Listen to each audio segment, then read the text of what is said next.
just make sure we have enough gas when we get home, so I have enough, because there's nothing open at 5 o'clock in the morning. Really? No. Okay. So, how's it going, Lee? It's going good. Did I just snark at you? Yes, you did. Recorded. See what I have to put up with? It's just, it just grinds you down after a while. It's like riding a bull. It's like these guys, they ride the bull and they get the red flag, which means they can go again. And they say, no, I don't really want any more of that. I'll take my 70 points. I'm not. One thing I forgot to ask was if they take the other ride and they get thrown, do they still get the points from the previous ride? And I'm thinking probably not, which kind is of like probably an why. SAT score. Like, you don't get to pick the highest. Yeah.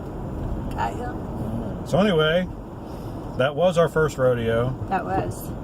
It was it wasn't a rodeo. It was bull riding Bull competition. riding, yeah. But, today was a lot.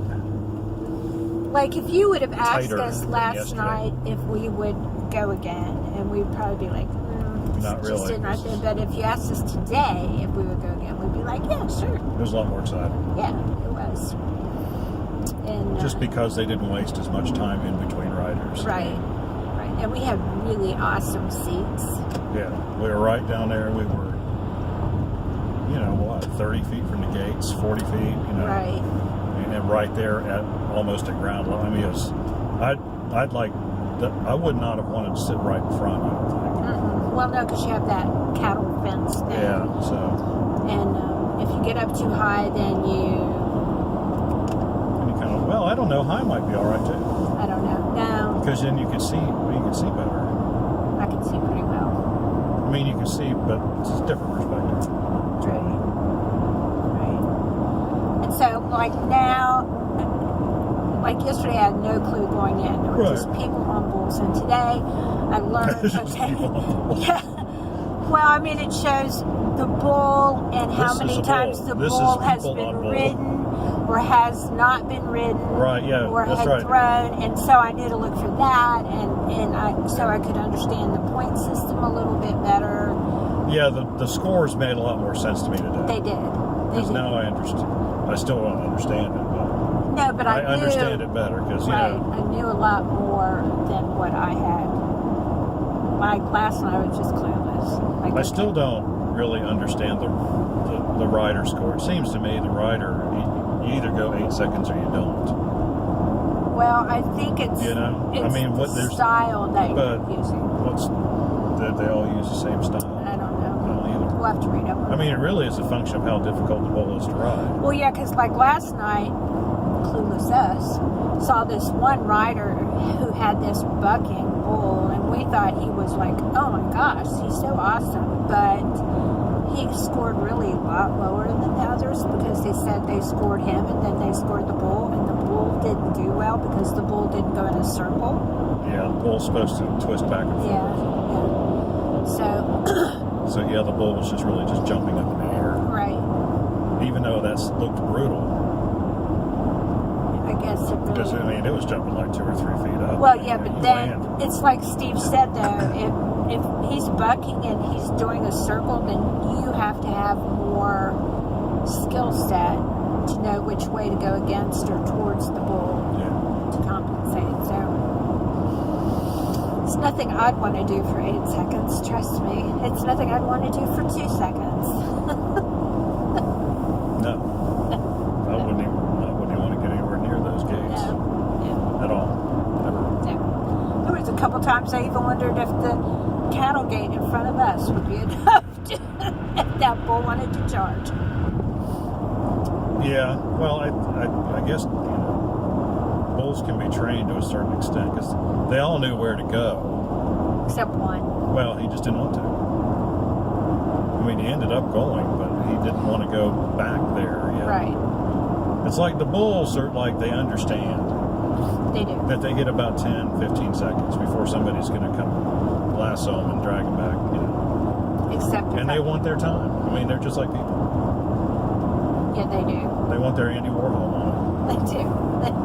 It's like, the bull bucks the rider off in 2 seconds, and those were always the ones that wanted to hang around. They did. One to run to the other end of the arena, and one to run around, and one to Stare down the clown. stare down the clown. Yeah, that was kind of interesting. It was. So yes. Last night we were not professional bull riding fans. Today we are kind of sort of there. Yeah, I think we would go again. Well, Val already asked if they come to Greensboro next year, do we want to go? And I was like, sure, why not? if they are, and we can get a better hotel. Although, you know what? I would consider driving. Well, I know I would, but they wouldn't. But I mean, we could. I don't care what they would do. But you know that they're watching this. Hi, Val. Hi, Steve. BFFs. Well, I mean, you know. Well, so we wouldn't have to pay somebody to watch the dog and the motel. Yeah. We could still like come up, do dinner, see the show. Right, exactly. Back, We could come down for the whole and day. do the very same thing that we And did. then come up early the next morning, and what would be the difference? I There mean, you know, wouldn't be they're asleep, any we're difference. asleep. That's right. It really doesn't matter. The drive home would kind of be a drag on, you know, Saturday night, but All right, but it wouldn't be horrible. but then you get up and you leave at 7:30 on Sunday morning and meet Right. for breakfast and do what we did. And, Right. We had a really good time. We went to Guildford Courthouse to kill some time before the bull riding competition. And yeah, it was just a good it was week. very interesting. Unfortunately, all the trails were closed because so many trees were down. It was really bad. And so they said, it was interesting, they said they had to, you know, of course they had to get all the trees taken up or out or cut up or whatever. And they had to grind them all there on site, and they weren't allowed to take any of the tree debris off site. It all had to stay there because they're worried about invasive species. It was just some kind of rule they've got there. You're not allowed to, you know. Take anything. Although the invasive species idea really doesn't mean, I don't understand that, because they'd be taking stuff away, not into it. But maybe they're just not allowed to do. They're not allowed to do either. So I guess everything in that park is. Well, you know what? I didn't notice any landscaping really. Yeah. It's just all woods. I mean, except for grass, but around the monuments. Yeah. So yeah, maybe that's the deal. So yeah, we had a good weekend. Yep, 2 thumbs up. And I got a bandana. You know, if Val and Steve call you up and they want to go on a trip with you, they're good to go. Yeah, we recommend Val and Steve. Yes. Actually, I think our next thing is they rented a cabin for May. Mother's Day weekend Oh, that'd be good. in Virginia. Right when it gets hot. Although if it's cabin, well, I don't know if cabins have air. Yeah, Let's check they in. do have. They They do. do have air. They don't have You know, TV. we're not rushing. I mean, we're not going to rough it.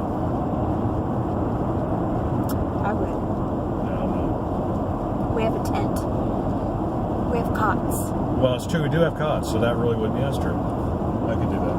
Yeah, If we get an electrified site and bring a small air conditioner. that's happened, by the way. When the boys were young, Stick it into the side of it. when the boys were young, we went camping, and Jeremy had this like little rundown camper thing, and we had tents. And when we got there was a tent set up with an air conditioner on a cinder block blowing into it, and a television set Where they were playing video games. where they were playing video games. And so What a rough it got. we went to bed in the camper, and when we woke up, apparently half of the boys that had come in with the guys didn't make the curfew getting out, so they were sleeping in cars, just like under trees. There were a bunch squished in the tent. So I thought I had brought breakfast for like, what, 4 people? 5 people? And there ended up being like 15. So I was like, thank goodness we got pancake milk mix. I was just scooping up pancakes, trying to get everybody fed. It was crazy. Yeah, it was. Yipper noodles. Alrighty. Well, I'm hungry. I am too. Yeah. I mean, we can't stop someplace to eat because we have to get home to the dogs before it gets dark, because we still don't have power.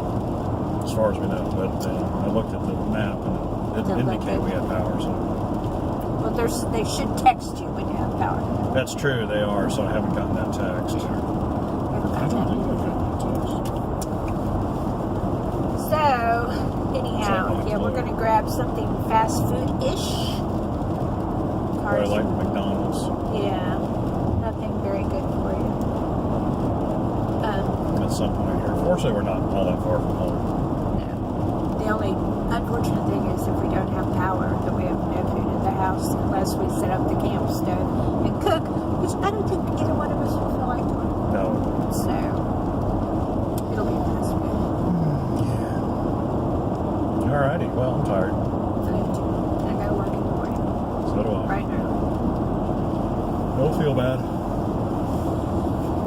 Well, if you like this video, give us a thumbs up. If you've ever been to a professional bull riding event, let us know. Because now we have people that we are following. There was this 18-year-old who made his debut and was in first for 2 rounds. Yeah. And then, Well. but he's 18. He's sponsored by Jack Daniels, and he's not even old enough to drink. That's interesting, isn't it? Yeah, it is. So anyhow, if you like this video, give us a thumbs up, like, and subscribe. Be our friends, and we will catch you on the next video. And thanks again, Val and Steve. Bye.